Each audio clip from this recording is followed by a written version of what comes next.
భాగము చంపబడ్డారు. అంటే జనాభాలో 50% కంటే ఎక్కువ మంది చనిపోయినట్లుగా మనం గ్రహించాలి.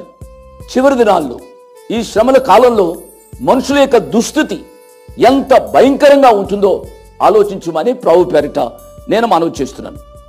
వీటికి ఎరుపు వర్ణము, నీలవర్ణము, గంధక వర్ణము, పై మరువులు, వీటి యొక్క తలలు సింహాలు, వారి యొక్క తోకలు పాములు, ఇవన్నీ ఆలోచిస్తూ ఉన్నప్పుడు కొంతమంది ఏం చెప్తారు అనగా ఇవి యుద్ధపు ట్యాంకులను సూచిస్తూ ఉన్నాయి అని చెప్తారు.